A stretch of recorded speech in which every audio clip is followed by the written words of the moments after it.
Bonsoir et bienvenue à tous donc pour ce débat sur la météo et le journalisme ici dans le site de MAM et donc autour cette année du climat. Alors on ne pouvait animer ou terminer ces assises sans ceux que vous voyez tous les jours, que vous écoutez tous les jours ou que vous consultez tous les jours, ceux et celles qui décryptent la météo et ceux et celles qui vous l'expliquent. Ils sont là tous ou presque. Alors je vais commencer par le plus jeune. Le plus surprenant peut-être, Ilyes Gouil, 18 ans, vous êtes le créateur du site Météo Franc-Comtoise. Plusieurs dizaines de milliers de personnes vous suivent sur les réseaux et vous collaborez aussi régulièrement avec les médias de votre région comme France 3. Ce qui m'amène naturellement à Laurent Romeshko, journaliste météo depuis 1989. Vous avez dirigé le service de météo de France Télévisions et vous êtes aussi le créateur et le présentateur d'un magazine quotidien Météo à la carte sur France 3. Evelyne Delia, vous officiez à TF1 et LCI où vous dirigez le service météo. Vous êtes aussi très impliqué sur toutes les questions liées au réchauffement climatique puisque vous avez participé aussi à un colloque sur le sujet à la demande de l'ONU pour représenter l'Europe. Marie-Pierre Planchon, vous êtes en charge de la présentation de la météo de la matinale de France Inter depuis 2015.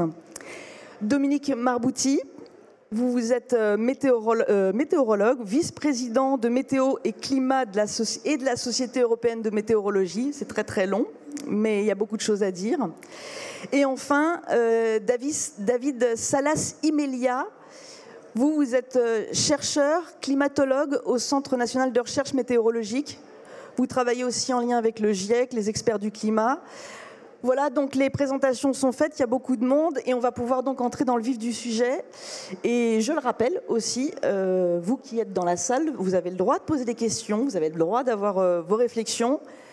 Il y a plein de gens ici qui pourront y répondre. Et logiquement, il y a peut-être un micro qui circule, autrement parler très fort. Voilà. Alors, la météo, le temps qu'il fait, on peut dire que ça fait partie de notre quotidien. Ça va du comment je m'habille à ce que je vais faire ce week-end, à mes récoltes. Il y a une vigilance autour de moi. Qu'est-ce que j'en fais? Quels sont les risques? Le temps change, ma bonne dame. Il n'y a plus de canicules. Il y a plein de canicules, pardon. Il y a des hivers plus doux. Alors à quoi faut-il s'attendre dans les prochaines années? La météo, finalement, c'est l'affaire de tous. Mais sans doute, et peut-être on le dira tout à l'heure, sans doute encore plus maintenant. Et la question que je voudrais vous poser à vous qui présentez la météo, Evelyne Delia, Laurent Romeshko et Marie-Pierre Planchon, c'est peut-être une question simple, mais qu'est-ce qui est important de dire quand on présente une météo, quand on donne cette information, le temps qu'il va faire aujourd'hui, demain et les tendances pour les jours d'après? C'est Evelyne qui prend la parole. Je vais commencer.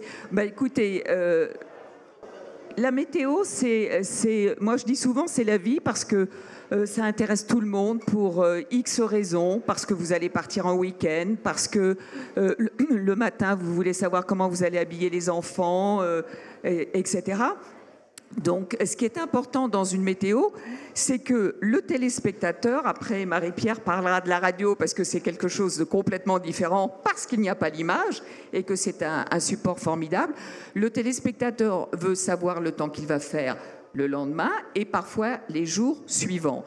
Donc, ce qui est important, c'est que d'abord, la crédibilité de l'information, et je pense que aussi bien sur le service public que nous qui sommes une télévision privée à TF1, c'est très important puisque nous travaillons avec Météo France. On vous expliquera sans doute après comment nous travaillons et comment nous faisons les bulletins météo. Mais ce que recherche le téléspectateur, c'est une information dans les jours, surtout dans les jours qui viennent, mais les jours suivants, quand le temps est tout à fait normal. En revanche, quand nous avons des phénomènes météo qui sont dangereux, là on s'aperçoit d'ailleurs qu'il y a une écoute presque supérieure aux jours normaux, si j'ose dire. On intervient aussi d'ailleurs dans les journaux. Et là, l'information est importante parce que c'est aussi par rapport aux biens et aux personnes de donner l'information pour justement, lorsqu'il y a un danger, que les gens soient informés. On en parlait d'ailleurs ensemble il y a quelques instants. Depuis que les vigilances existent, il y a fort heureusement beaucoup moins de victimes. On a vécu tous ensemble ce genre de phénomène. Et ça, c'est très important. Donc l'information, c'est de la crédibilité. L'information, ça peut être aussi pour faire la fête, pour faire des barbecues. Ça peut être aussi un moment dangereux. Et puis ça peut être aussi partir en vacances et savoir le temps qu'on va avoir sur le trajet, parce que lorsqu'il pleut, par exemple, ça n'est pas toujours facile de conduire. Donc c'est une question, disons, où il est facile et difficile de répondre parce que ça englobe beaucoup de choses. Et je pense que ce que l'on peut dire aussi, c'est que en radio, c'est complètement différent, parce qu'il n'y a pas d'image, et Marie-Pierre va vous en parler. Oui, parce que Marie-Pierre, la différence entre la télévision et la radio, c'est que vous avez un temps limité. Ah oui, j'ai 1 minute. Oui, mais quand même, vous avez un petit peu plus. Moi, je n'ai qu'1 minute, voire je grappille quelques secondes parfois, 10 secondes, 15 secondes. Mais là, depuis une semaine, il y a beaucoup de pubs, donc on me demande de réduire à 45 secondes. Donc vous avez 3 ou 4 zones météorologiques différentes à annoncer. Et moi, je pense tout de suite aux auditeurs. Et je me dis, si j'habite le nord de la France, je ne vais pas avoir le même temps que dans le sud. Donc, il faut que je trouve un moyen, en 1 minute, voire 45 secondes, de pouvoir satisfaire tout le monde. Donc, je sais que ce n'est pas possible. Donc, comme disait Evelyne, on est là pour donner une information. C'est pas la météo, c'est pas quelque chose comme ça. Bon, voilà. Non, c'est quelque chose de sérieux. Et donc, il faut être crédible.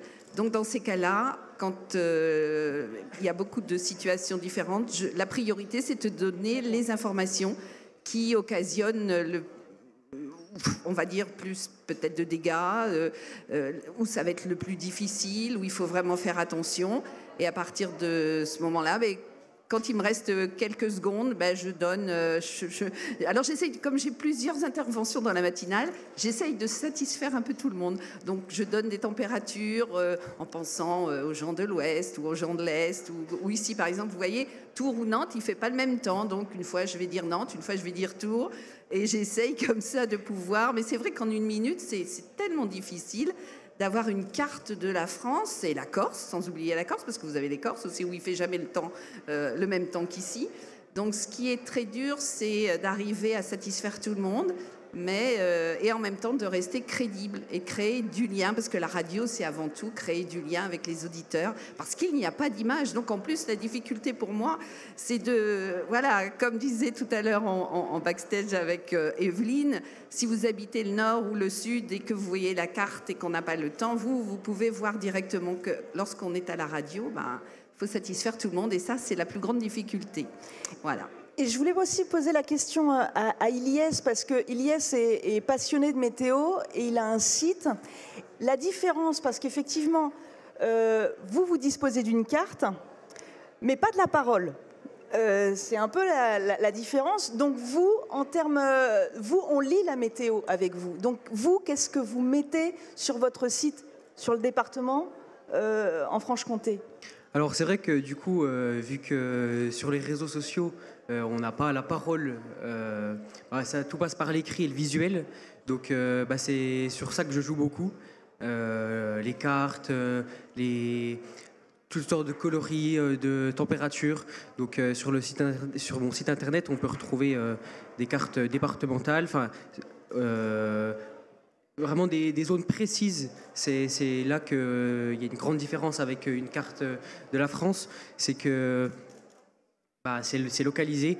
Je prends comme exemple, en Franche-Comté, nous, on a des zones très très froides, dans le Doubs, notamment Mout. Et donc, grâce à ces cartes que j'élabore chaque soir, je suis capable de prévoir des températures très très froides, allant jusqu'à -20, -25 degrés, ce que vous ne connaissez pas malheureusement ici. Et oui, nous on est le pays du froid. Donc voilà, c'est vraiment sur cet aspect-là que se passe ma passion. C'est sur les réseaux, à travers des écrits et des cartes.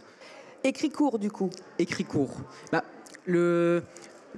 la télé, le temps il est limité, mais du coup, sur les réseaux, on peut quand même plus se permettre d'en écrire beaucoup, de détailler, surtout d'apporter beaucoup de précision.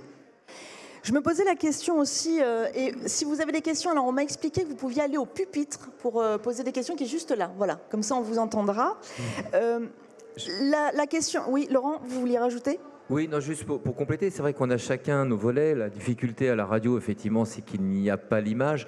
Mais je pense qu'il y a quelque chose qui nous rejoint, que ce soit la radio ou la télévision, c'est que le temps qu'il fait, il y a une chronologie, il y a un récit. Alors un récit qui est plus compliqué à mettre en place quand on a 1h45 ou 2 minutes sur les bulletins qui encadrent les JT, comme c'est le cas pour Evelyne et puis sur les autres chaînes. Alors moi j'ai la chance sur Météo à la carte où on a un espace de jeu je me suis un peu aménagé et je suis entre 6 et 9 minutes à peu près de météo. Donc moi j'aime bien qu'il y ait, je pense que mes camarades partagent aussi ce point de vue, qu'il y ait un récit. C'est-à-dire que dans la prévision météorologique, il y a une chronologie, il y a donc un récit, il y a une histoire à raconter du temps qu'il va faire à partir de l'instant T jusqu'à 7, 8, 9 jours. Et avec, dans ces cas-là, en faisant part effectivement de la probabilité de réussite de cette prévision, mais il y a un véritable récit. On parlait de l'évolution du temps et de la prévision, Evelyne parlait de fiabilité. Moi je me souviens au début quand j'ai commencé, moi très souvent j'entendais parler de termes de prédiction. La prédiction, c'est pour... Non, mais tu as dû l'entendre aussi, Evelyne. Déjà, ce terme-là, vous occupez des prédictions météo. Aujourd'hui, ce vocable, il est complètement sorti du vocabulaire. Les gens parlent de prévision, ce qui veut dire que, je pense, on a gagné en fiabilité. Les gens y croient beaucoup plus. On n'est plus sur de l'astrologie, mais sur de la météorologie. Alors, grâce aux prévisions qu'on peut avoir de Météo France, qui se sont considérablement affinées. Mais c'est vrai que je voulais vraiment appuyer sur cette histoire de récit du temps qu'il fait, parce que moi personnellement je trouve que dans la météo il y a une certaine poésie, ça permet aussi de parler de la France, de parler des régions. Moi j'essaie, mais je pense ne pas être le seul, éviter d'appeler les régions nord-est, nord-ouest, sud-est, sud-ouest. Voilà, il y a tellement de noms de régions en France, des noms qui sont d'une telle beauté, puis ça permet de parler du petit coin de France dont on ne parle pas forcément dans les JT. Et voilà, c'est quelque chose moi aussi que j'apprécie, mais c'est un avis tout personnel. J'ai la chance d'avoir du temps pour le temps, ouais, tu as raison. Comment vous travaillez avec Météo France? Et là, Dominique Marbouti, vous êtes météorologue. Comment ça se passe? Comment il y a un échange entre vous, entre les gens les journalistes météo et Météo France, ou en tout cas la météorologie, en tout cas? Bon, alors, moi je me situe, j'ai travaillé à Météo France pendant pas mal de temps, mais j'ai quitté il y a 22 ans, donc je ne suis pas au fait forcément de la façon dont ça se passe aujourd'hui. Après, j'étais plutôt au niveau européen. Donc, par contre, je sais à peu près comment ça se passe dans le reste de l'Europe. Oui, un petit peu partout, je dirais le rôle des services météorologiques, mais aussi d'ailleurs, dans un certain nombre de cas, des sociétés de services en météorologie, c'est effectivement d'être en amont et de fournir je dirais l'ensemble des besoins effectivement qu'ont les journalistes pour pouvoir présenter la météo. Lorsque j'étais à Météo France, je dirais dans les années 90, quand on a commencé véritablement à ce que ça se développe sur l'ensemble des chaînes et sur certaines radios, c'est effectivement, on avait à l'époque mis en place des stages de formation pour les journalistes. J'ai souvenir qu'Evelyne y avait participé. Et puis aussi, on avait mis en place en fait un bureau, une équipe de prévisionnistes dont le rôle était essentiellement de recevoir, je dirais, tous les jours, d'être en contact avec les journalistes pour leur présenter la prévision, bien leur expliquer ce qui probablement allait se passer. Et puis ensuite, à eux de faire tout ce qu'ils viennent de nous décrire.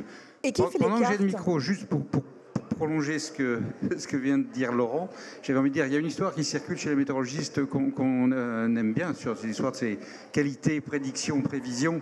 Et la question, c'est pourquoi on a inventé les prévisions économiques? C'est parce que ça fait plaisir aux météorologistes, parce qu'au moins ils peuvent montrer qu'il y a des prévisions qui peuvent être bonnes. Oui, Evelyne ? Non, alors juste pour compléter, parce que pour vous expliquer comment on fonctionne. Alors nous avons un contrat. TF1 a un contrat avec Météo France, qui veut dire concrètement que nous sommes clients de Météo France. et nous avons un contrat payant, hein. Donc nous sommes vraiment des clients. Donc c'est une prestation que nous fait Météo France. Comment ça fonctionne? Comment ça marche, comme dirait Michel Chevalet? Eh bien, je vais vous donner l'exemple d'une journée type, à savoir que pour TF1, la première, alors on est en contact toute la journée avec le bureau média, c'est-à-dire qu'il y a un bureau spécifique média, ce que vous disiez à Météo France, qui ne travaille qu'avec les médias. Donc, entre 9h30 et 10h, parce que, par exemple, le bureau de Paris, le BR de Paris, est un bureau BR régional. Toulouse est le centre de Météo France. Donc, les prévisions sont faites généralement à Toulouse. Et après, il y a une discussion avec les bureaux régionaux, puisque chacun affine un petit peu en fonction de sa région. Donc, tout au long, il faut savoir que 24 heures sur 24, il y a des prévisionnistes à Météo France, à Toulouse, mais même dans les bureaux régionaux, qui travaillent. Donc il y a des réadaptations qui se font, je ne sais pas tous les combien, toutes les 5-6 heures, ça dépend, sur les prévisions. Et donc nous, par exemple, vers 9h30, 10h le matin, j'ai un briefing avec Météo France, donc on s'appelle, je les appelle, et ils m'expliquent la situation.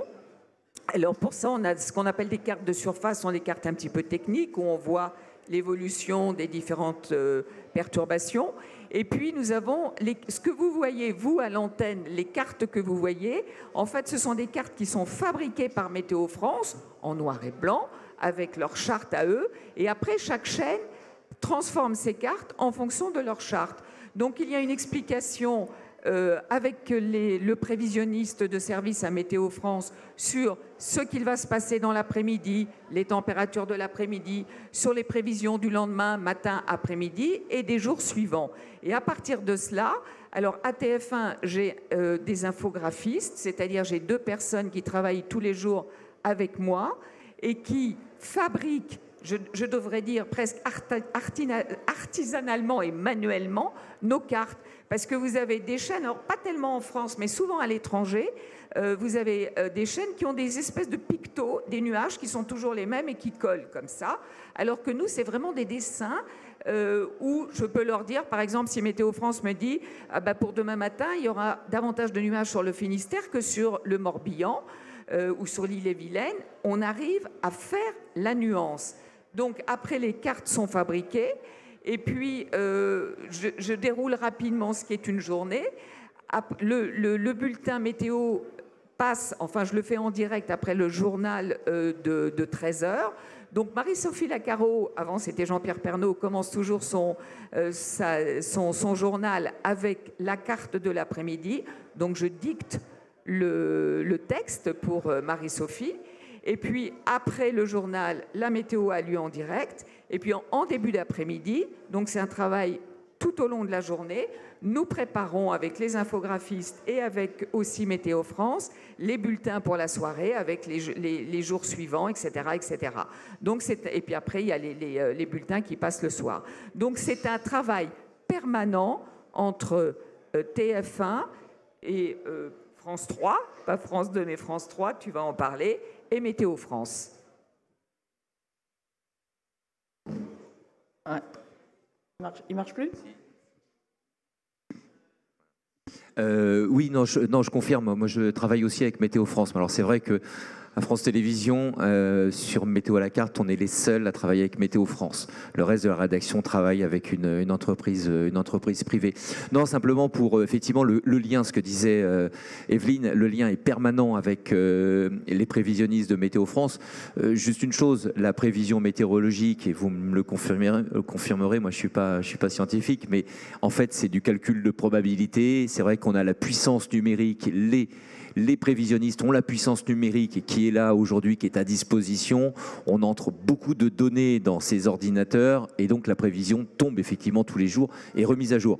Et n'oublions pas que l'expertise humaine, l'œil du scientifique est indispensable derrière. C'est-à-dire que ces données brutes, ces prévisions numériques qui sortent des modèles ont besoin d'interprétation, besoin d'être réévaluées. Et c'est ce qu'évoquait Evelyne avec ces réunions qui se font avec cette concertation avec l'ensemble des régions et des prévisionnistes pour essayer d'affiner la prévision. Mais on est en lien permanent 24 heures sur 24 si on le souhaite avec un prévisionniste. Il y a toujours quelqu'un qui est là à l'écoute pour les chaînes de télé qui travaillent avec Météo France, en tout cas pour avoir les derniers ajustements. Marie-Pierre ? Oui, par rapport à la radio, c'est un petit peu différent. Je ne suis pas 24 heures sur 24 branchée avec Météo France, mais j'ai 2 briefings que j'ai instaurés. Donc je les appelle en fin d'après-midi pour avoir vraiment toutes les informations, et ils sont vraiment... Je les salue parce que c'est des êtres formidables et passionnés et passionnants. Donc, ils ont toujours des anecdotes, des informations à donner. C'est vraiment très, très intéressant et enrichissant. Et la deuxième fois que je les appelle, c'est donc le matin à 6h, parce que mon premier bulletin est à 6h28. Donc, je les appelle à 6h pour vérifier les changements qu'il y a eu par rapport à la veille. Alors, c'est très rare où il n'y a pas eu de changement. C'est pour ça que je rappelle le matin, parce que ça évolue vraiment dans la nuit. Et ainsi, je peux comme ça réajuster déjà ce que j'ai préparé la veille, et je réécris mes bulletins. Et c'est vrai qu'en radio, ce qui est le plus difficile à faire, c'est par rapport à l'instantanéité, c'est-à-dire que ça va vite. Et il faut que je réécrive ce bulletin. Je dois le modifier au dernier moment quand il y a des vigilances qui arrivent à 6h du matin et que la veille, c'était sûr, pas sûr, on ne savait pas. Donc là, à 6h du matin, il faut vraiment que je me remette. Il faut que je sois bien réveillée, en termes, voilà. Et c'est vrai que ce n'est pas forcément évident, mais ce qui est important, c'est toujours de raconter une histoire. Comme tu le disais tout à l'heure, c'est d'arriver en très peu de temps, grâce à ces informations qui me sont données par Météo France, de pouvoir vous raconter une belle histoire, enfin, quand le temps le permet, parce que parfois c'est difficile. Mais ce récit dont vous parliez, il a évolué, c'est-à-dire que j'imagine, Evelyne, quand vous avez commencé, on ne disait pas la météo que vous disiez en 1992 que celle que vous donnez en 2021.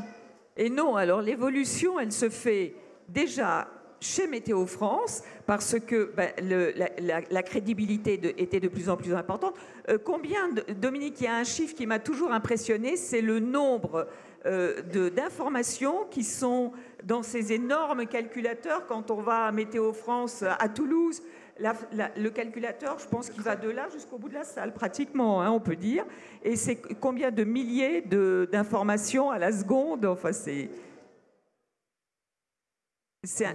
Ah, il y a un micro. J'ai pas le chiffre en tête, mais il se trouve qu'il y a un chiffre que j'ai en tête qui donne une indication. C'est que le calculateur qui va être installé l'année prochaine au Centre européen, qui fait les prévisions météorologiques, par contre moyenne échéance pour l'ensemble de l'Europe, et qui les fournit à tous les services météorologiques, il va y avoir dedans, donc il y a des processeurs, comme ceux que vous avez dans le téléphone ou autre, il y en a 1 million. Ça donne une idée de la puissance de la machine, oui.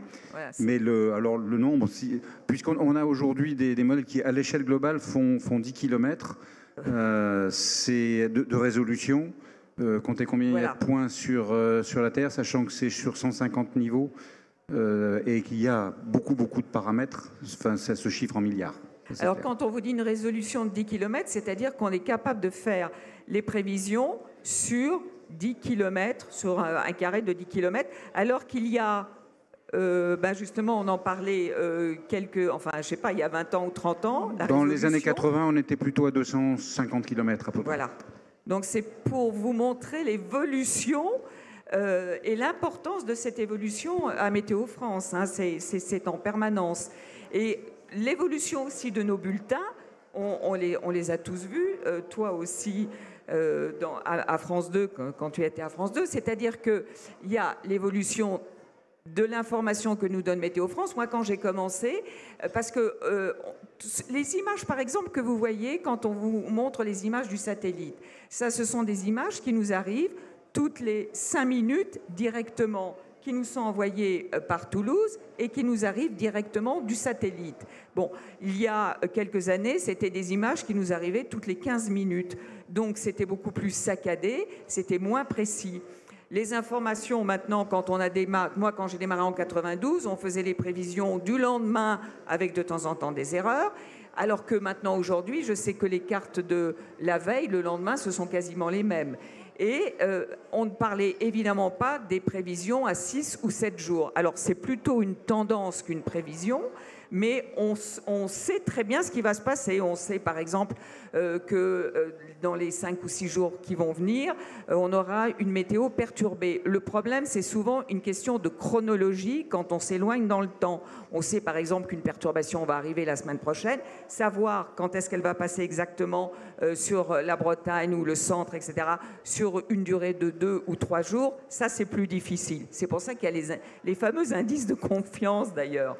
Donc c'est ça. Et puis il y a eu l'évolution aussi technique chez nous, où on a des possibilités, même sur le plateau, d'avoir davantage de possibilités. Alors on parle maintenant de la 3D, ça c'est encore autre chose. On verra bien ce que ça donnera, mais c'est pas évident, parce qu'il faut que ce soit de l'information, c'est du spectacle. Mais ce qu'il faut toujours avoir en tête, la priorité, c'est l'information. Et donc ça, la compréhension, il faut que du premier coup d'œil, vous compreniez ce qui se passe. Et c'est vrai que moi, je revois de temps en temps des météos d'il y a quelques années où je me dis, oh là là, qu'est-ce que ça a changé? Et peut-être que vous ne vous en rendez pas compte.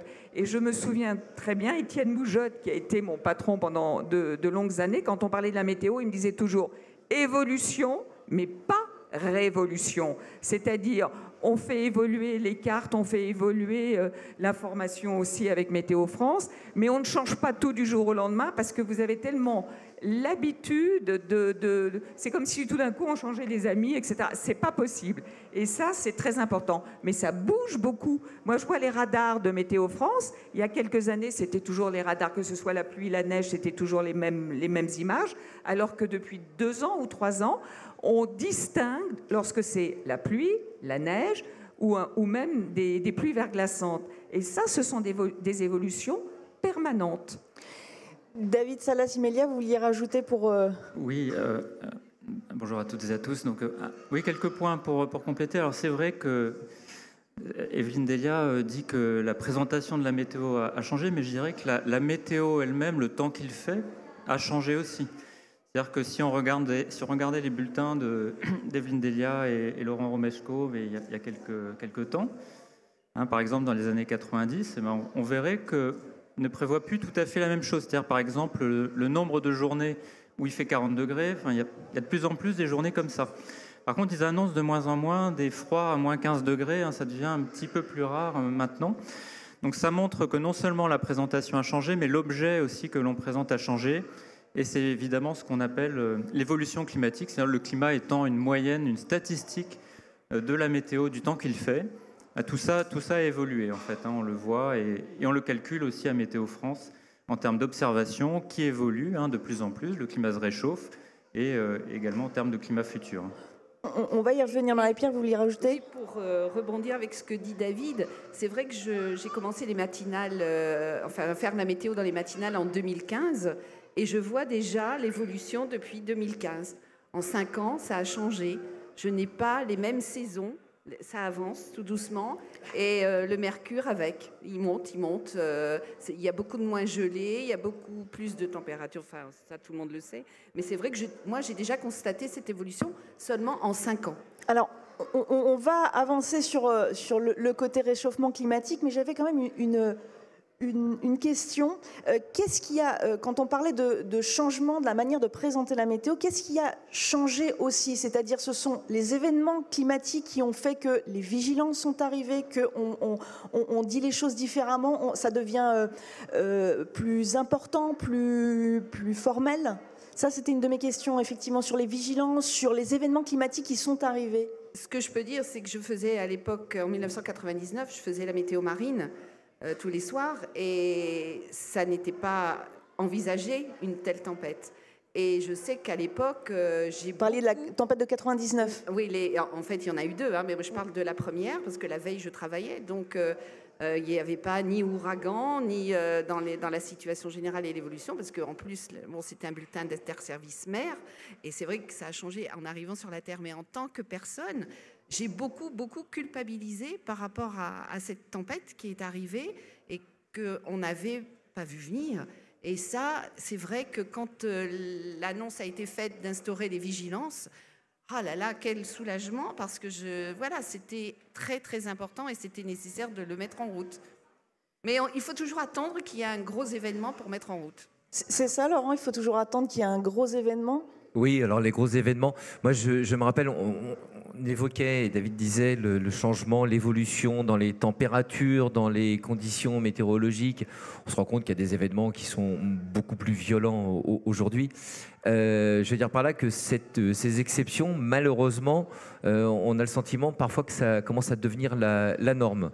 Pas plus tard qu'aujourd'hui, on célèbre un triste anniversaire parce qu'il y a eu le désastre de la vallée de la Roya dans les Alpes-Maritimes avec la tempête Alex.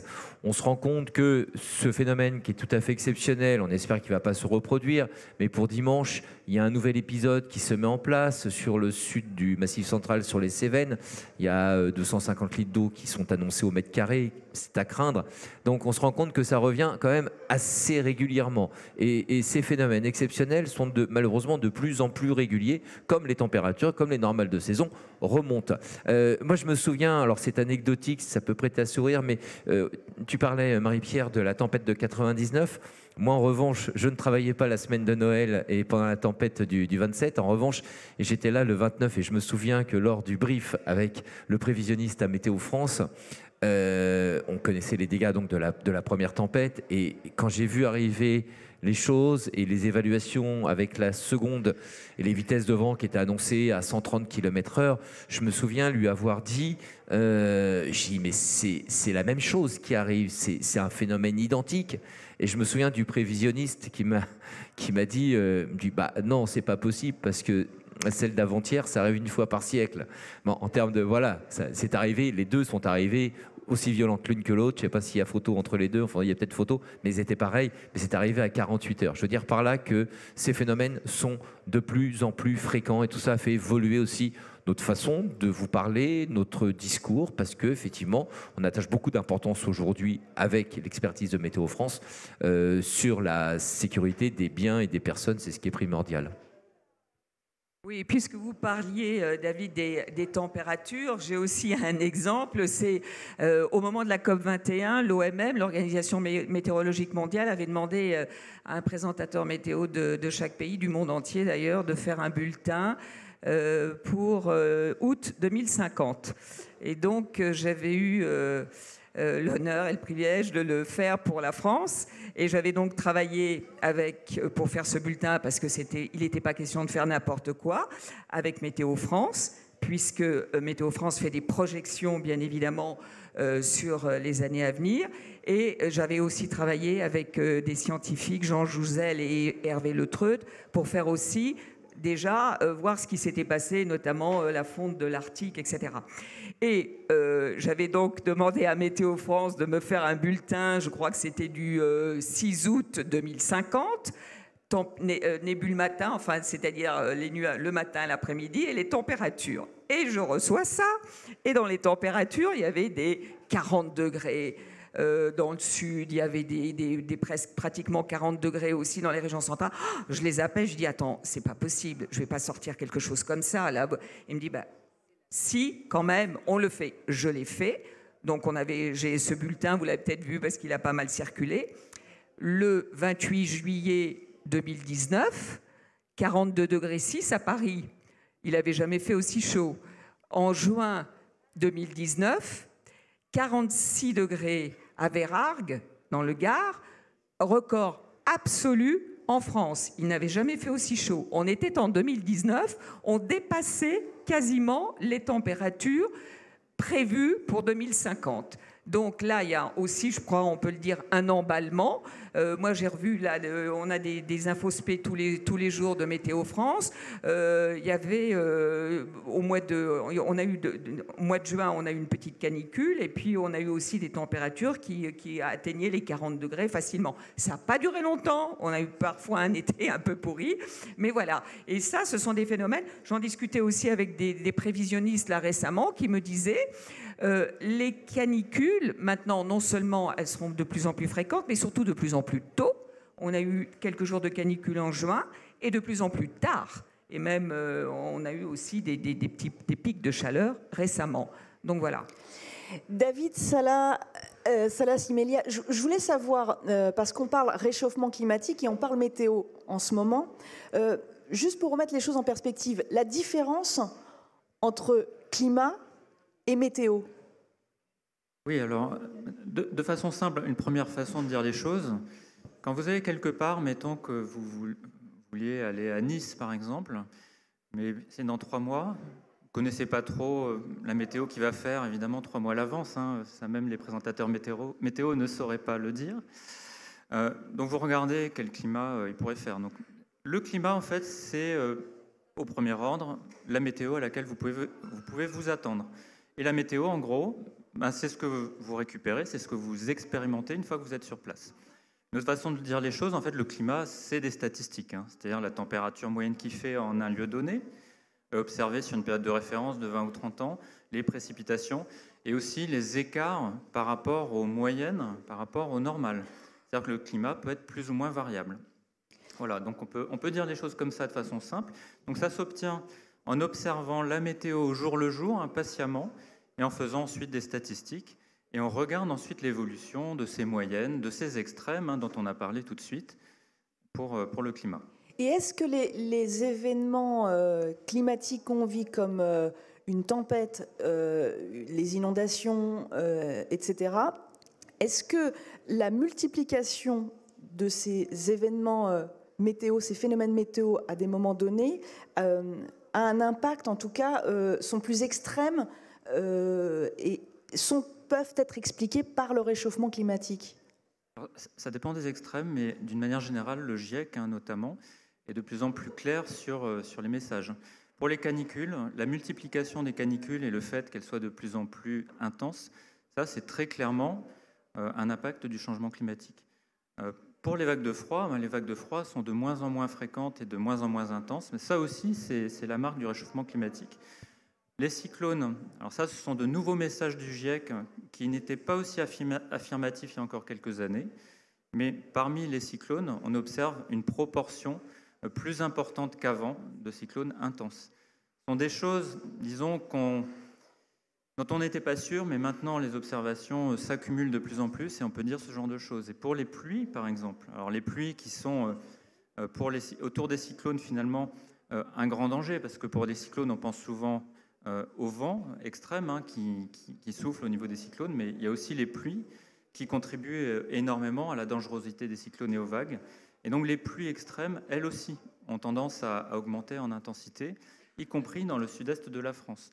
On estime qu'entre les années 60 et 2015, hein, c'est une étude qui a été faite dans mon laboratoire à Météo France, on estime que l'intensité maximale des pluies a augmenté déjà d'une 20%.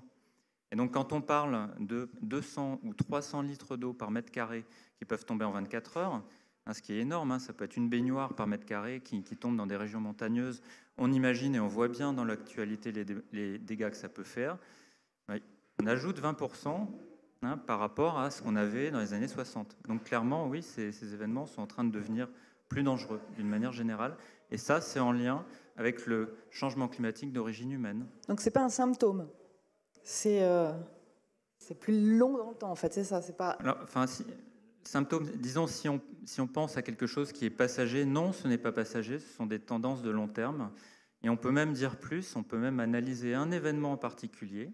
Hein, c'est une question qui est souvent posée. Hein, quand des populations subissent un événement climatique extrême, par exemple une pluie intense dans le sud-est, la question, ça peut être, est-ce que cet événement en particulier, est-ce qu'on peut l'attribuer au changement climatique?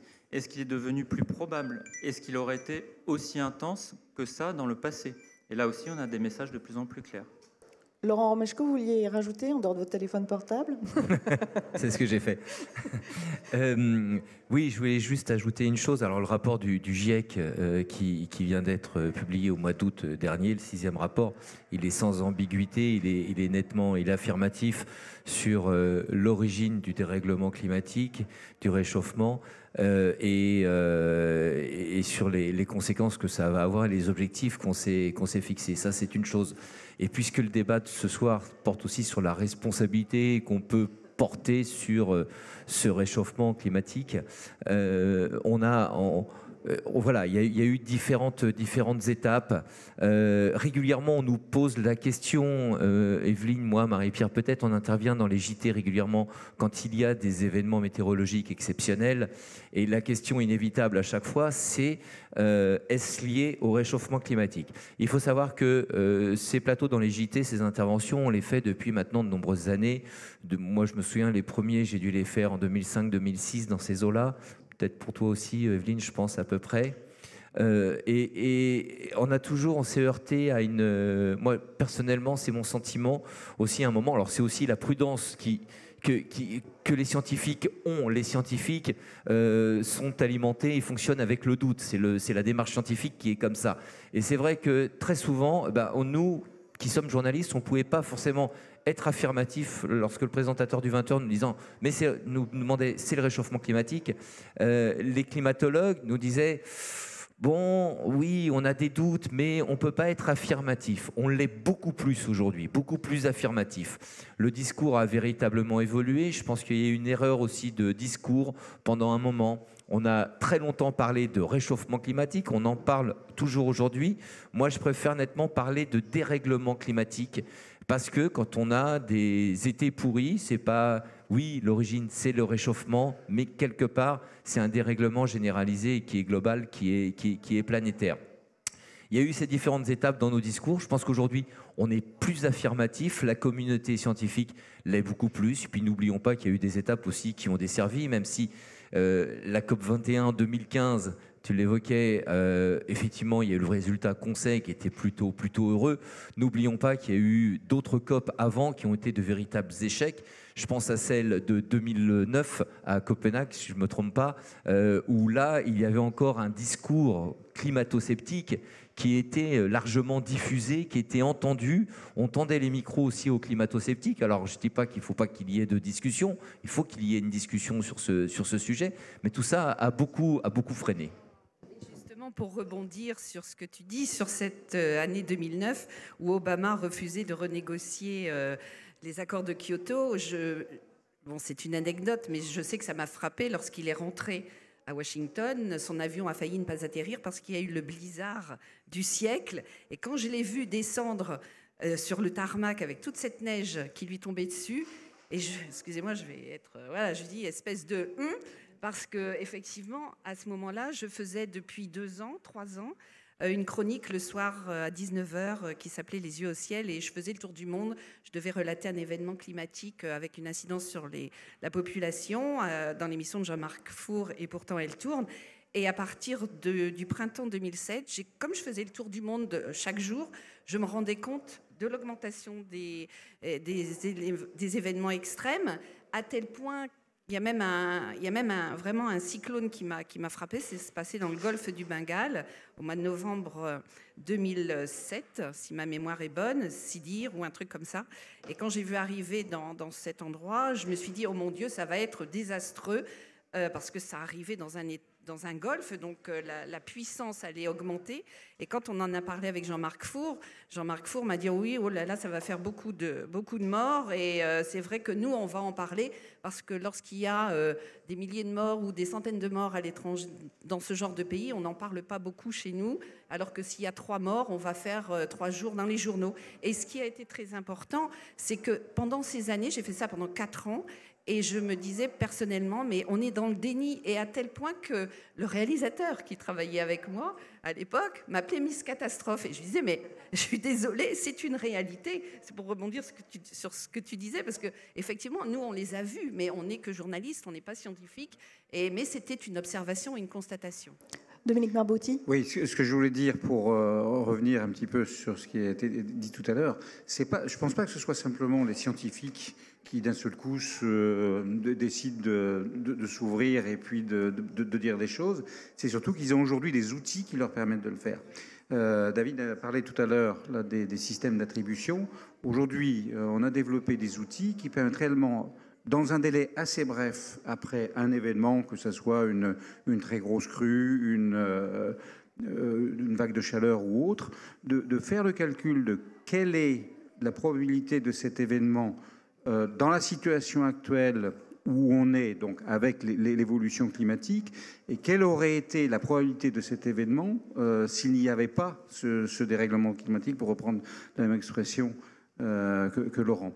Et donc là, ces outils sont des outils, c'est des calculs qui se font sur ces très gros ordinateurs, parce qu'il faut faire beaucoup de simulations pour arriver à déduire ce changement-là. Mais aujourd'hui, on est capable de répondre à cette question. Donc très clairement, est-ce que tel ou tel événement, dans quelle mesure, dans quelle proportion, il est dû au dérèglement climatique? Et puis il y a une deuxième chose qui aussi, alors là quand même, facilite beaucoup le travail des météorologues, c'est que tout le monde se rend bien compte qu'il se passe quelque chose. Quand on voit effectivement les feux de forêt, que ce soit en Californie, et en Grèce, en Australie, quand on voit des phénomènes... je ne prendrai pas ici l'exemple de la Roya, parce que celui-là, pour le coup, on a vu des phénomènes aussi dramatiques, je dirais, avant le changement climatique. Mais par contre, les vagues de chaleur et les incendies, ça, on n'avait jamais vu ça. Pardon, non, juste à propos de ça, parce que c'est important, d'abord, on entend moins parler des climato-sceptiques, mais souvent, l'argument des climato-sceptiques, c'était de dire « Oh, mais dans le temps, on a eu aussi, de temps en temps, des vagues de chaleur et un réchauffement des températures. » Sauf que, et ça c'est à vous, je pense, de répondre et d'avoir la réponse, sauf que une augmentation de température de 1 ou 2 degrés, ça se faisait sur une période longue comme ça, des centaines d'années, alors que maintenant ça se passe, ou des milliers d'années, alors que maintenant ça se passe sur des... Voilà, sur 50 ans. Et ça, c'est important aussi de le dire. Ilyes, je voulais vous poser une question, parce que vous êtes le plus jeune, le plus jeune passionné, et votre site, il n'est pas vieux, il a quelques années, 5 ans, c'est ça. Et vous m'avez dit, quand on s'est un peu contacté, que vous-même, depuis 5 ans, sur un territoire qui est beaucoup plus petit que la France, vous aviez vu des changements, par exemple en Franche-Comté. Quoi, par exemple ? Alors effectivement, j'ai aussi remarqué, comme mes collègues, un réel emballement au niveau des catastrophes climatiques, etc. À partir de 2017-2018, on a vraiment enchaîné des années catastrophiques au niveau des intempéries. Mais je dirais que ce qui m'a le plus surpris en Franche-Comté par rapport au changement, c'est la raréfaction du froid, des gelées. Juste à côté de Morteau, on a le village, bon, c'est côté suisse, mais moi j'aime bien en parler sur les réseaux parce que c'est le village le plus froid de Suisse finalement, et il est vraiment à la frontière suisse, il s'appelle La Brévine. Et dans ce village, il a déjà fait jusqu'à moins 42 degrés. Et l'hiver 2019-2020, si je ne me trompe pas, c'était le premier hiver où il n'avait jamais fait... on n'avait pas atteint les moins 20 degrés finalement. Donc à ce moment-là, j'ai vraiment pris conscience que... la Franche-Comté, le pays du froid, les records de froid, etc., même ici, ça change finalement. Et ça m'a vraiment marqué. J'ai vraiment souhaité en parler aux personnes qui me suivent. Et ça a marqué. Vraiment, ça a marqué cette disparition du froid. Comme on le disait tout à l'heure, les records de chaleur, ils datent des derniers étés. Et les records de froid, ils datent de 50, 60 ans. Et moi, j'ai un exemple très concret de ce que vous dites, parce que tous les ans, là, on ne le fait pas depuis 2 ans à cause du Covid, mais on a les rencontres météo-montagne qui sont très intéressantes, parce qu'on est des présentateurs météo, des scientifiques, et on va dans les stations, on rencontre les maires qui nous parlent de leurs problèmes aussi, avec ces problèmes de réchauffement climatique, etc., et la neige de moins en moins présente. Et j'ai le souvenir, c'était à l'Alpe d'Huez, d'un pisteur, un pisteur d'un certain âge, qui donc tous les matins allait ouvrir les pistes. Et il me disait, il y a 20 ans, 30 ans de ça, quand le matin j'allais ouvrir les pistes, tout était gelé. Et maintenant, quand j'y vais, eh bien, je vois, ça goutte. C'est-à-dire qu'il y a des nuits où ça ne regèle pas du tout, où ça reste dégelé complètement. Alors, je rappelle aussi... Ouais, je voulais juste, pour Ilyes, sur sa région, après je vous passe le micro, pour Ilyes, sur sa région, il y a une image qu'on a tous vue et qui est absolument marquante. C'était il y a 2 ans, 3 ans, en période estivale, le Doubs qui était à sec. C'est-à-dire qu'il n'y avait pas une goutte d'eau dedans. Donc ça, ce sont des images qui sont extrêmement fortes. Et voilà, qui convaincre après, tout le monde doit être convaincu de ce genre en voyant ce genre de clichés. Je rappelle que vous pouvez toujours poser des questions. Hein. Il y a un pupitre qui est là rien que pour vous, parce qu'ils sont très bavards, mais ils sont très à l'écoute. Mais j'ai une question aux 2 scientifiques qui sont avec nous. Est-ce que ça veut dire qu'un jour, Laurent, Ilyes, Marie-Pierre, Evelyne vont dire une météo qui dira, voilà, il y a un cyclone qui va passer sur la France, des événements météorologiques qu'on connaît sur d'autres continents, mais est-ce que ça veut dire que ces événements-là sont... Enfin, je fais de la politique fiction, mais est-ce que c'est possible voilà, ce changement arrive à ça? Alors, non, en fait, hein, pas de notre vivant, en tout cas, heureusement. Non, par contre, des tempêtes, il continuera à y en avoir. Hein. Et là, pour le coup, parce qu'il faut dire, hein, quelquefois, on n'a pas de message particulier, on n'a pas observé une multiplication des tempêtes à nos latitudes depuis une 50aine d'années, hein, parce que c'est très variable, les tempêtes. Il y a des hivers où il y en a énormément, et d'autres hivers où c'est finalement très calme, et il est impossible finalement de dégager un message d'évolution des tempêtes. Par contre, ce que dit le GIEC et ce que montrent les analyses scientifiques, c'est que le rail de circulation des tempêtes, hein, c'est-à-dire la latitude à laquelle elles circulent préférentiellement chez nous, en fait, est en train de se décaler progressivement vers le nord, vers l'Arctique. Et dans l'hémisphère sud, ça se décale plutôt vers le pôle sud. Donc c'est en train de s'écarter.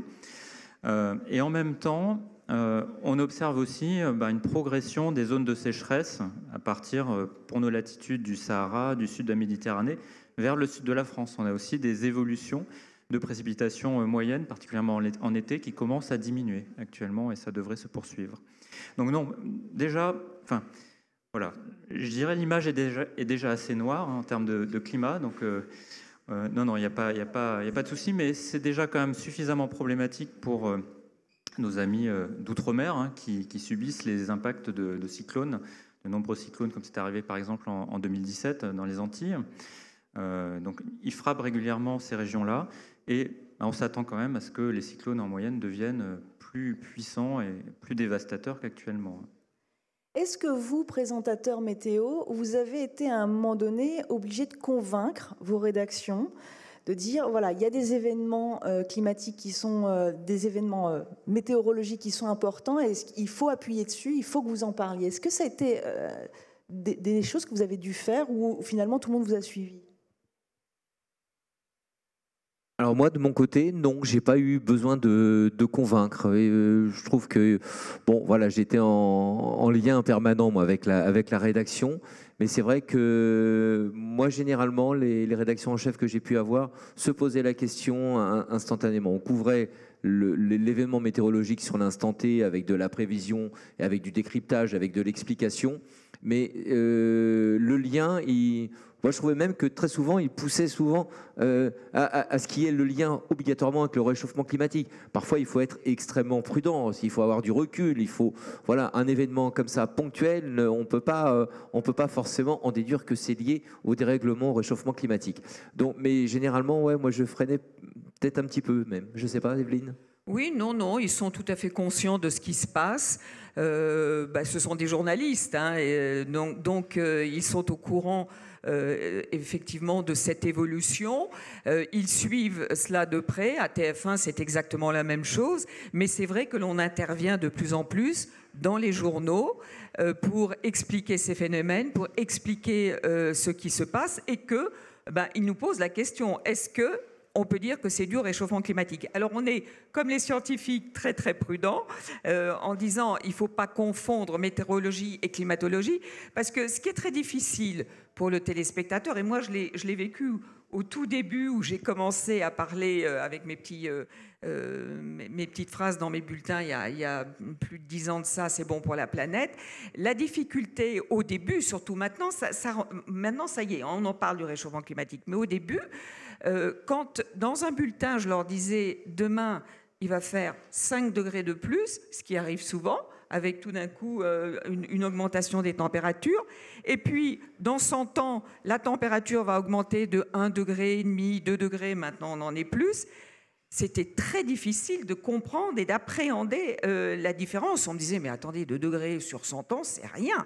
Alors que comme on ne l'avait pas vraiment vécu, on n'appréhendait pas encore toutes les conséquences. Mais je crois que là, maintenant, on est passé à la vitesse supérieure. Et les journalistes aussi. Encore une fois, moi je me pose la question aussi du discours, était-il adapté aussi à l'époque? C'est vrai qu'on a souvent évoqué ces 2 degrés, 2-3 degrés, mais ce sont ces 2 degrés par exemple à l'échelle globale, à l'échelle planétaire. Il y a de telles disparités. Quand on parle d'une augmentation de 2 degrés, il y a certains secteurs du globe où c'est 6 degrés. Ouais, c'est une moyenne, parce que c'est vrai que voilà, l'auditeur, le téléspectateur lambda se dit... Bon, allez, 1,5-2 degrés de plus, voilà, c'est pas énorme. Si, c'est considérable. Et même la marge entre 1,5 degré et 2 degrés, c'est terrible, sachant, comme le disait Evelyne, la perspective, elle est plus aux alentours. Voilà, si on va à la même vitesse qu'aujourd'hui, c'est-à-dire on fait quelque chose, mais pas trop. Voilà, le terme, à la fin du siècle, on est plus du 3,6. C'est ce que j'ai entendu dire. Dominique Marbouty. Je pense que ce qu'on peut dire, et ce qui aide aussi à faire passer ce message, c'est que le rapport du GIEC est très clair sur ce point. Aujourd'hui, je dirais, on a pris 1 degré. Donc la température moyenne du globe a augmenté actuellement de 1 degré. Et tout le monde se rend compte de ce que ça veut dire. On voit autour de nous, effectivement, avec ce qui se passe, que je citais tout à l'heure sur les incendies ou autres, le résultat de 1 degré. Et là, du coup, quand on commence à dire...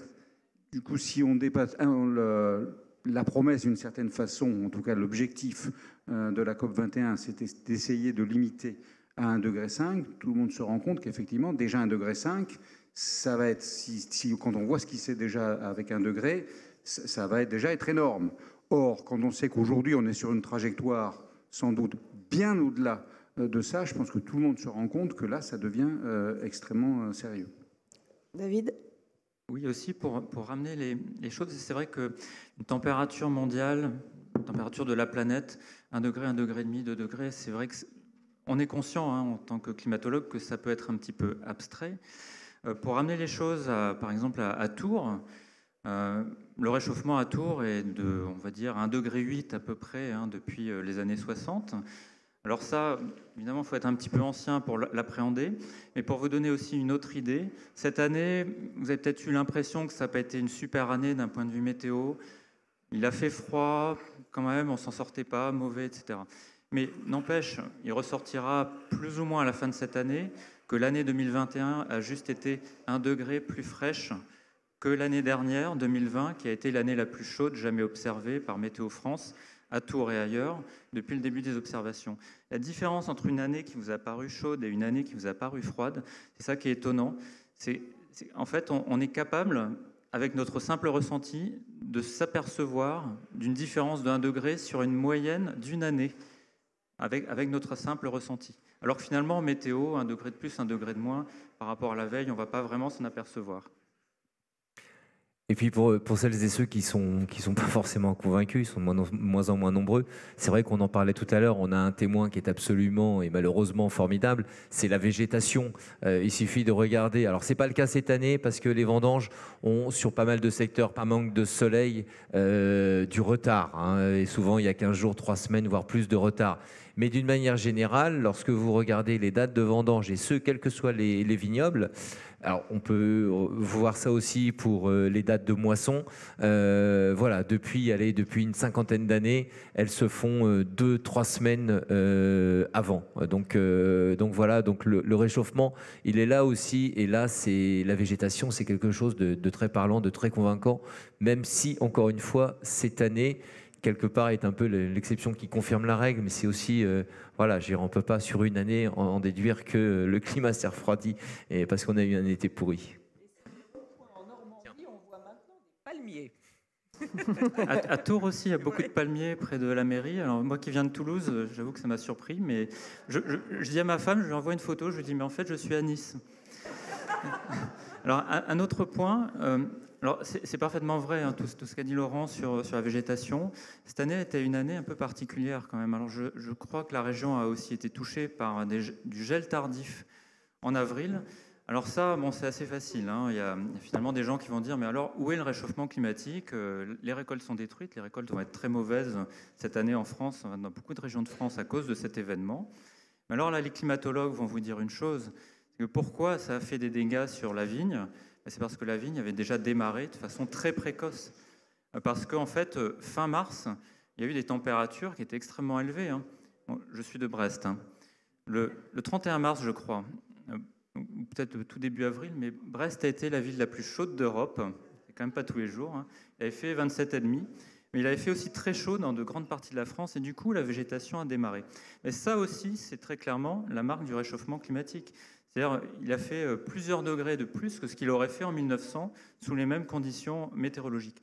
Du coup, la vigne démarre, et malheureusement, comme la vigne a démarré, même s'il y a un événement de gel après en avril, qui finalement était quand même assez intense, mais qui aurait été beaucoup plus froid en 1900, mais là, c'est la catastrophe.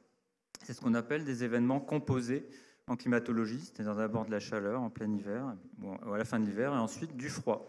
Et d'où les dégâts en fait, qui se sont produits.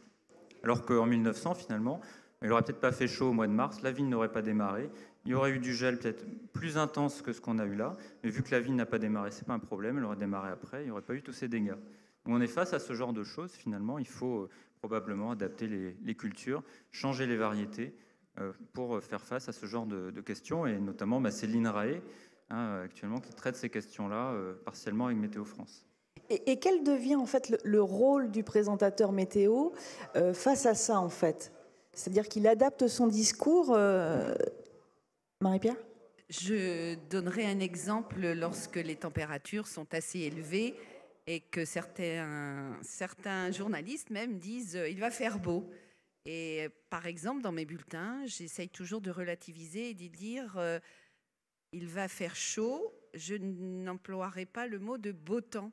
Je dirais il va faire plus chaud, il va faire, ce sera plus ensoleillé, mais je ferai très attention à dire vraiment le terme le plus exact, parce qu'effectivement, il y a dans des régions où ce beau temps, non, c'est pas du beau temps pour les agriculteurs, ou lorsqu'il pleut, pour certaines personnes, c'est moche, alors que justement, certains paysans vont être aux anges parce qu'il va pleuvoir, ce sera des bénédictions. Donc, en tout cas, dans mon rôle à la radio, c'est ce que j'essaye de faire, d'être au plus juste au niveau du terme employé par rapport au beau temps ou au mauvais temps. Vous êtes d'accord, Evelyne? Moi, le mot beau temps, c'est un mot que j'ai banni exactement pareil pour Marie-Pierre, parce que c'est vrai que du beau temps en été, c'est bien pour les touristes. Mais quand on est en période de sécheresse, et pour les agriculteurs, c'est une catastrophe. Donc c'est un temps ensoleillé ou c'est un temps pluvieux. Voilà. Mais c'est le vocabulaire a changé. Oui, c'est vrai. Le vocabulaire a changé et on le ressent d'ailleurs dans la réaction des téléspectateurs. C'est comme quand les prévisions. On a un rôle un peu compliqué. Moi, je dis, on a parfois une responsabilité économique. Et alors, un jour, j'ai reçu une lettre d'un hôtelier de la Côte d'Azur qui était furieux Parce que le mercredi, on avait dit, il va faire un... Bon, alors, c'est pas pour dire, mais Météo France était un petit peu trompé dans les prévisions, mais c'était le mercredi pour le week-end. Et on avait dit, il y a une perturbation, justement, c'est le problème de la chronologie qui va passer, il va pleuvoir. Il me dit, oui, j'avais plein de réservations, tout le monde le mercredi a annulé. Alors, je lui ai répondu, cher monsieur, la prochaine fois, nous dirons qu'il pleut, qu'il fait très beau sur la Côte d'Azur. Donc là, vous aurez plein de réservations, mais il pleuvra. Et là, ce sont vos clients qui ne seront pas contents. Mais au moins, votre hôtel sera plein. Et il m'a dit, oui, vous avez tout à fait raison. Quand vous passez, vous venez, on boira un coup ensemble. Mais c'est ça la difficulté, c'est-à-dire...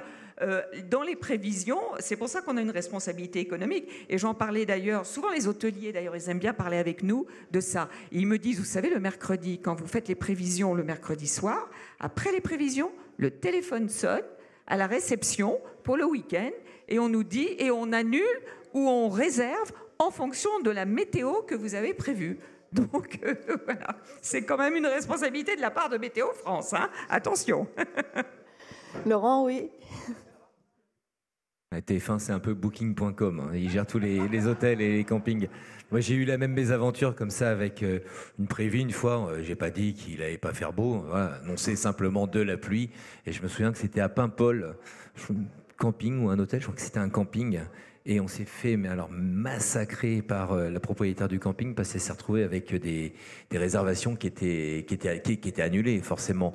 Et donc, voilà, donc, on essaie d'expliquer que, voilà, c'était la réalité. En tout cas, c'était la prévision. Pour revenir sur le vocabulaire, oui, effectivement, notre rôle n'est pas d'apprécier le temps qu'il va faire, c'est de dire le temps qu'il va faire. Donc, la notion de beau, de mauvais temps, moi, je l'ai sorti comme Evelyne, comme Marie-Pierre, totalement de mon vocabulaire. À l'époque où j'étais à la rédaction, je disais à mes camarades, je ne parlais pas de beau temps, de mauvais temps. Je veux dire, le beau temps pour le touriste sur la plage, c'est un temps pourri pour l'agriculteur qui attend l'eau dans son champ et vice-versa. Même chose pour la neige. Parfois, quand on dit « oh là là, il va neiger, machin, les routes, ça va être difficile », n'oublions pas qu'en montagne, la neige, ils l'attendent à partir de mi-novembre, fin novembre, pour que les stations ouvrent au mois de décembre. Il faut qu'elle soit là, cette neige. Donc ces intempéries sont véritablement souhaitables. Donc vraiment, en plus, oui. Et donc il faut vraiment, on essaie de faire vraiment très attention à notre vocabulaire. Et puis n'oubliez pas on essaie d'avoir un petit peu d'objectivité dans notre discours. Et donc pour rester objectif, voilà, évitons ce genre de termes. Dominique ? Oui, moi, une chose que je voulais raconter un petit peu aussi sur ces questions-là, de l'impact des prévisions, de la façon dont elles sont reçues. Donc, j'ai travaillé pendant pas mal de temps au Centre européen qui fait les prévisions météorologiques à moyen terme, c'est-à-dire en gros à l'échéance de quelques jours jusqu'à la semaine. Et ce qu'on a découvert un jour en discutant avec les représentants en fait des fournisseurs d'électricité, ils suivent ça avec énormément de soin et c'est essentiellement parce que les cours peuvent changer en fonction de la prévision météorologique. Et ce qu'ils nous avaient montré, c'est que tous les jours, à l'heure où sortait la prévision du Centre européen qui est utilisée par tout le monde, on le voyait systématiquement sur les cours du prix de l'électricité. Ça s'est voyé, il y avait immédiatement un changement sur le cours. Et ce qui était encore plus amusant, c'est qu'on a découvert qu'il y avait une de ces sociétés qui avait développé un gros modèle statistique pour essayer de prévoir les prévisions du centre. Cela dit, s'ils ont réussi, ils devraient avoir un système encore meilleur que celui du centre, mais apparemment, ce n'est pas le cas. Et quand ça veut dire pour vous, alors vous avez des rapports, entre guillemets, avec Météo France, vous travaillez avec eux, mais est-ce que ça veut dire aussi que dans votre profession de journaliste météo, vous devez finalement être omnipotent, c'est-à-dire connaître les saisons, les moissons, toute la période, toutes les choses agricoles. Est-ce que c'est des choses que vous devez, au fil du temps, retenir effectivement pour justement changer votre vocabulaire, l'adapter ? Alors moi, je suis passé un peu de la météorologie à l'almanach télévisé avec Météo à la carte. C'est-à-dire que là, effectivement, de l'agriculture, des vendanges, des moissons, des productions de fruits et de légumes un peu partout en France, des mirabelles de Lorraine, du pruneau d'Agen et de la noix de Grenoble. Ça, je commence à maîtriser un petit peu le sujet. Mais encore une fois, j'ai la chance d'avoir un terrain de jeu un peu plus important que mes camarades, que ce soit sur la prévision météorologique, mais aussi tout ce qui va avec. On parlait des symptômes du dérèglement climatique avec la végétation, qui est un excellent révélateur. Moi, j'ai la chance d'en parler et puis surtout de laisser la parole à celles et ceux qui vivent au plus près de la nature et leur activité économique en dépend. Donc voilà, ils savent très bien me parler de la précocité, des retards, des variétés qu'ils sont obligés de changer parce que les terres sont plus arides. L'eau, on n'en parle pas suffisamment, on parle des conditions météorologiques, mais n'oublions pas tout de même que le problème, et je pense que vous ne me contredirez pas, le problème qu'on va avoir aussi d'ici la fin du siècle et qui est lié aussi à cette hausse des températures, et ça va être un véritable problème en France, mais partout dans le monde, c'est le problème de l'eau. L'eau, ça devient une denrée qui est extrêmement rare. C'est-à-dire que l'eau douce, il y a beaucoup d'eau, hein, on vit sur la planète bleue. Cela dit, il y a à peine un peu plus de 2% d'eau douce disponible à la surface de la planète. Et cette eau, elle est de plus en plus rare. C'est pour ça aussi qu'il faut aussi l'économiser. Alors c'est vrai que l'agriculture ou l'élevage de manière intensive, c'est vrai que ça consomme énormément d'eau et c'est un bien qui sera de plus en plus rare. Et dans les projections qui sont faites par les services climato, c'est vrai que les étiages des cours d'eau, je parle de la France métropolitaine, les étiages vont baisser. On a des cours d'eau comme le Rhône, comme la Garonne, dont les niveaux vont baisser considérablement au cours des prochaines années, et c'est déjà le cas. Et est-ce que ça veut dire, par exemple, que votre bulletin météo peut s'agrandir, alors même si on a un temps limité, à ce qu'on va à l'eau, par exemple, ou à d'autres choses comme ça? Enfin, moi, je pense, c'est une chose sur laquelle je travaille. Oui, de la météorologie, faire quelque chose d'un peu plus environnemental. Bien sûr, il y a la disponibilité en eau, la situation des nappes phréatiques. C'est vrai que là, il y a en France un organisme qui s'appelle le BRGM et qui évalue le niveau des nappes phréatiques. C'est une ressource qui est très importante. C'est bien de savoir où on en est dans ces réserves d'eau douce souterraines. Et puis, il y a un autre paramètre également, un deuxième, moi, que je suis voilà, on aimerait bien, tu me piques pas l'idée, mais Evelyne, mais c'est la qualité de l'air, c'est quelque chose aussi. On a tout de même une grosse proportion de la population française qui vit en milieu urbain, et c'est vrai que s'il y a un autre fléau également, mais qui est environnemental, c'est aussi la qualité de l'air, qui est aussi souvent liée aux conditions atmosphériques et donc météorologiques, avec des périodes de forte chaleur et de concentration en gaz. Je peux très largement confirmer ce que vient de dire Laurent. Effectivement, cette question du problème de l'eau, il y a énormément de gens dans le monde entier qui sont en train d'alerter en disant qu'on va droit vers des problèmes probablement très très graves. Je signale, puisque là je suis là au titre de l'association Météo et Climat, en fait la semaine prochaine à Toulouse, on organise une journée scientifique, donc en réunissant de nombreux scientifiques pour discuter de cette question de la gestion de l'eau avec le changement climatique. Ilyes, je voulais qu'on revienne avec vous. Alors, nous sommes un peu plus âgés que vous. Nous, on se dit, on regarde la météo tous les jours parce qu'on se dit voilà.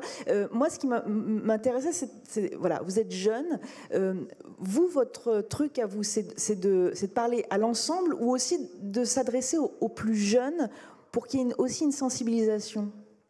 Alors, en parlant de sensibilisation, je sors justement d'1 an de service civique en école primaire. C'est ma voisine qui m'a proposé ça. Elle est directrice d'une école. Et puis, du mois d'octobre 2020 à juin 2021, j'ai passé toutes mes semaines en école. Et puis, quand les enseignants ont un petit peu appris ma passion, etc., on a tout de suite mis en place des cours météo. Et donc j'ai vraiment eu cette approche avec un jeune public. J'ai pu leur apprendre plein de phénomènes météo, etc. Et ils ont vraiment beaucoup accroché à ces infos-là. Ils retiennent très très bien. Et je pense que sensibiliser le jeune public dès la primaire ou même encore plus tôt, c'est vraiment un bon point. Enfin, j'ai remarqué que ça marchait bien, qu'ils accrochaient et puis qu'ils ramenaient plein d'infos à leurs parents même parfois. Alors, vous distillez, vous avez un site internet franc-comtois, c'est ça? Météo franc-comtois. Oui. Et vous distillez ça donc sur internet.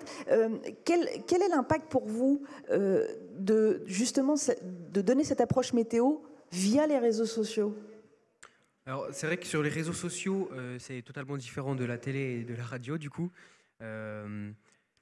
Je dirais que ça a un avantage dans le sens où les réseaux sociaux remplacent progressivement les autres moyens d'information comme la télé et la radio. On est de plus en plus sur nos portables, etc. Ah, attention, il y a Laurent et Evelyne qui ne sont pas d'accord. Je suis pas sûre de... On est de plus en plus sur nos téléphones, malheureusement. Mais comment j'ai oublié ce que je voulais dire. Non. Oui. Evelyne va réagir tout de suite, mais moi je voulais savoir l'impact. Voilà, c'est ça. Je vais revenir sur ma question. C'est le fait de distiller l'information sur les réseaux sociaux. C'est quoi le plus? Toucher beaucoup plus de monde plus rapidement. J'ai pu le remarquer, par exemple, quand moi aussi j'avais un petit peu exposé ces problèmes climatiques mondiaux sur ma page Facebook. C'est que tout de suite les gens réagissent.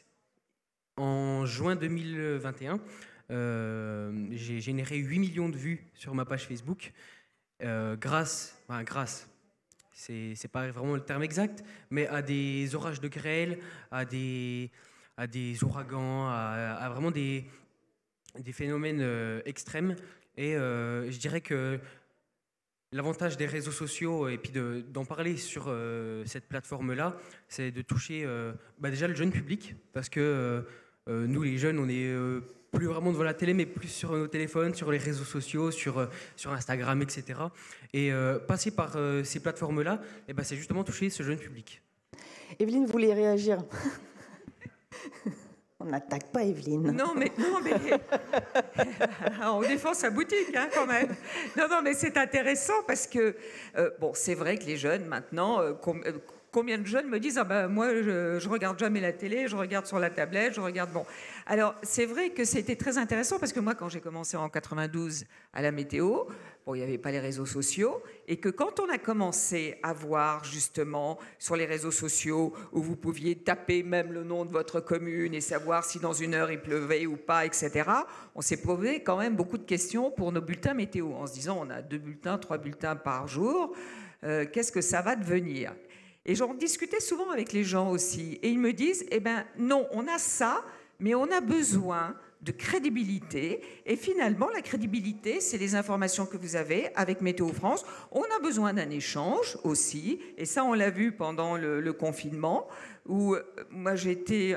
Ça m'a fait bizarre même, parce que j'ai des gens qui me disaient merci, vous êtes à l'antenne et nous on a besoin parce qu'on est chez nous complètement dans notre coin, on voit plus personne et c'est important. Donc ça veut dire que finalement un bulletin météo, c'est l'information, c'est le plus par rapport à... Et c'est une complémentarité, je pense, enfin c'est vécu comme ça. Alors il est vrai que peut-être que dans 10 ans, 15 ans, 20 ans, ça sera complètement différent. Comme maintenant on parle non plus de présentateurs, mais d'hologrammes ou comme ça. Donc ça sera autre chose. On n'en est pas là.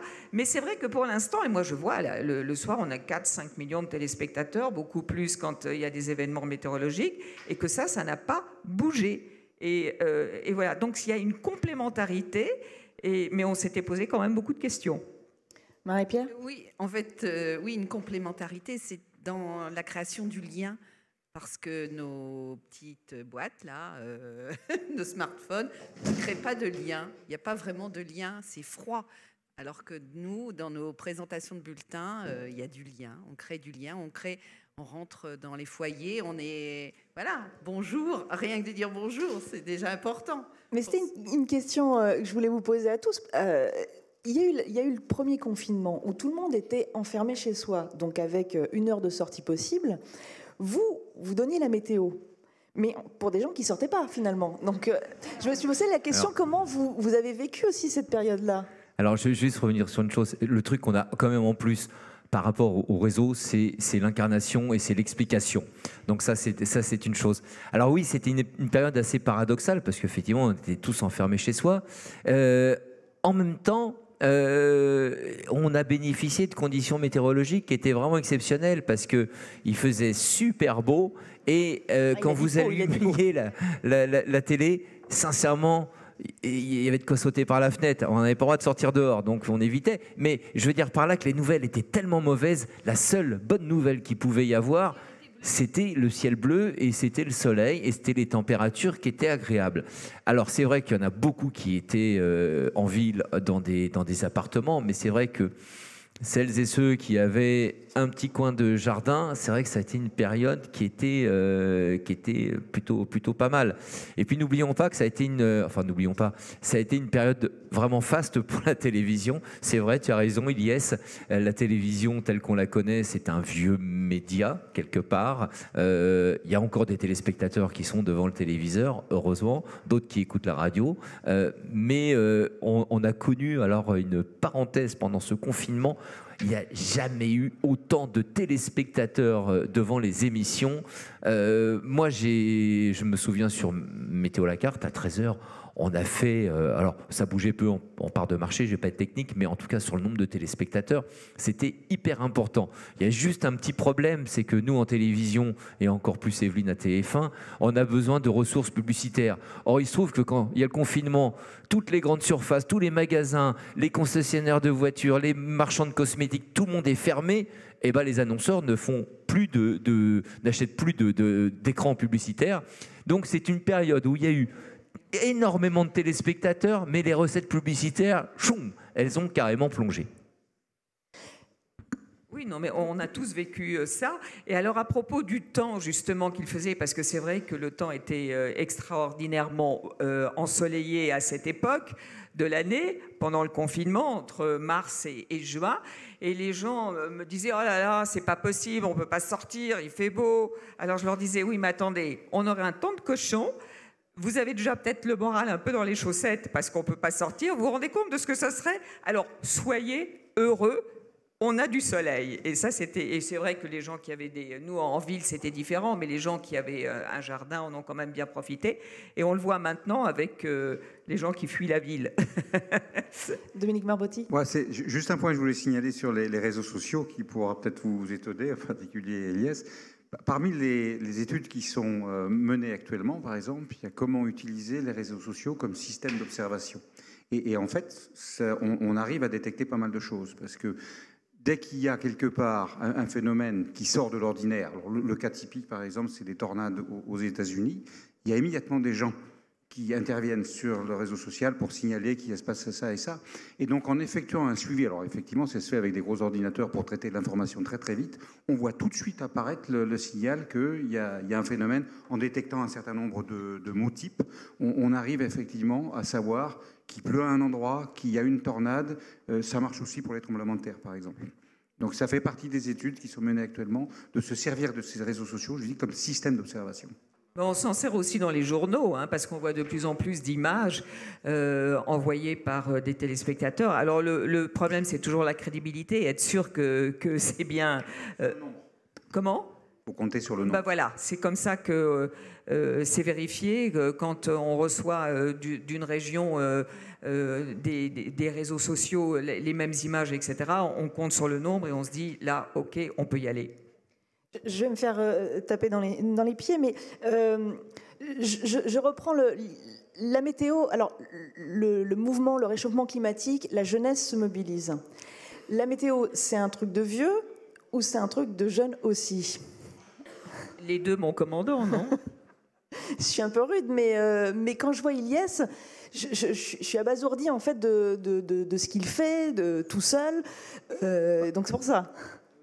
Alors, juste, moi, ce que je veux dire, c'est que ce qu'on peut voir aujourd'hui, c'est que, par exemple, dans les recrutements, sortis d'université, école ou etc., il y a une très forte demande pour essayer d'aller vers des métiers, je dirais, qui ont une utilité, je dirais, qu'elle soit climatique, environnementale ou autre.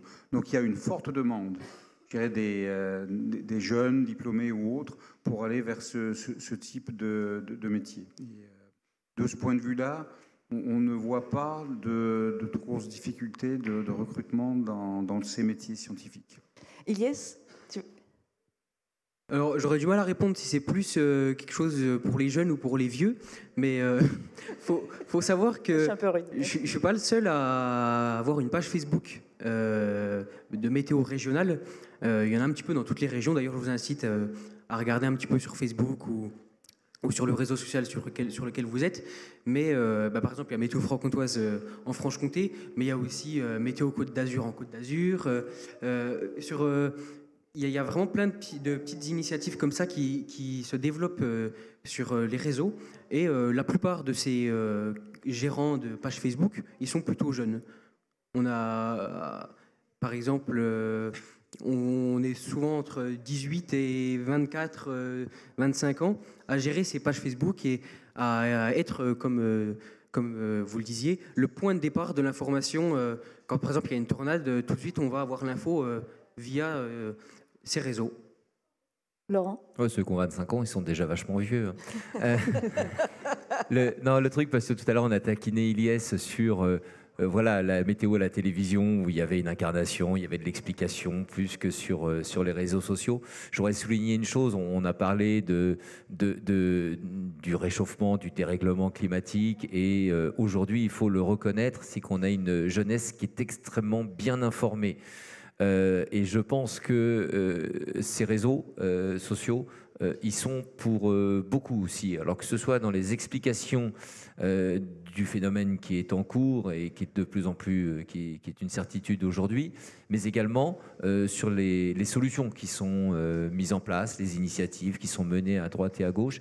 Ce qui fait qu'on a sur ce sujet-là, depuis, je vais dire, on est en 2021, depuis 5-6 ans, peut-être depuis la COP21, il y a eu un véritable enclenchement avec, sur ces réseaux, effectivement, une information qui a circulé et une jeunesse aujourd'hui qui est extrêmement bien informée, très informée, et à qui finalement on n'a plus grand-chose, nous, à expliquer en tout cas, et c'est tant mieux, on n'a pas à la convaincre, ce qui a été le cas jusqu'à maintenant. En fait, les jeunes, moi je sais, j'ai connu les 30 Glorieuses où on ne se posait pas trop de questions, on consommait, etc. Et moi je le vois même dans la manière de consommer, la façon dont les jeunes consomment, ça a complètement changé. Et c'est formidable. Alors, bon, je ne parle pas du bio, parce que ça, il y a à boire et à manger, c'est le cas de le dire.